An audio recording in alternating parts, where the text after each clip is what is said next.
ఎండే బాగున్నారండి. ఈ రోజు ఆల్ గురైర్ సెంటర్ లో ఉన్న ద చోకో మోనార్చ్ కి అయితే వచ్చేసాము. ముందైతే ఈ చోకో బుడ్డోడికి హాయ్ చెప్పేసి అలా లోపలికైతే వెళ్ళిపోయాము. లోపల అంబియన్స్ అయితే చాలా బాగుంది. అసలే నేను మిల్క్ షేక్ కి మత్తెక్కిచ్చేలాంటి ఫ్యాన్ అన్నమాట.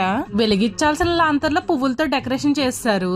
ఎప్పుడు సింబల్స్ ఇవ్వలేని మా ఆయన ఇక్కడ తీసుకురాగానే ఇచ్చేస్తున్నారు. ఇక్కడ చాక్లెట్ ఫౌంటైన్ కూడా ఉందండోయ్. మెనూ ఎక్కడుందరా అని వెతుకుతుంటే ఈ టిష్యూ బాక్స్ మీద అయితే ఇచ్చేసారు. ఇంకా మాకు నచ్చినవన్నీ ఆర్డర్ పెట్టేశాము. వాఫిల్ ని సగానికి కట్ చేసి మధ్యలో అన్ని ఫ్రూట్స్ వేస్తారు. Choco fruit waffle, hot chocolate brownie with ice cream order పెట్టేశాము.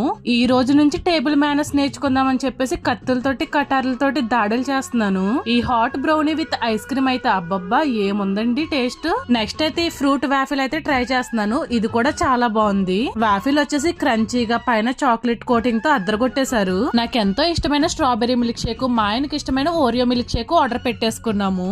అసలే దుబాయ్ లో ఎండాకాలం స్టార్ట్ అయిపోయింది. అప్పుడప్పుడు ఇలా కూల్ గా తాగితే మన ఆత్మారావు కూడా శాంతిస్తాడు. వీళ్ళ దగ్గర రంజాన్ ఆఫర్ కింద మీకు నచ్చిన 2 డిషెస్ అయితే 25 dirhams కి ఇచ్చేస్తున్నారు.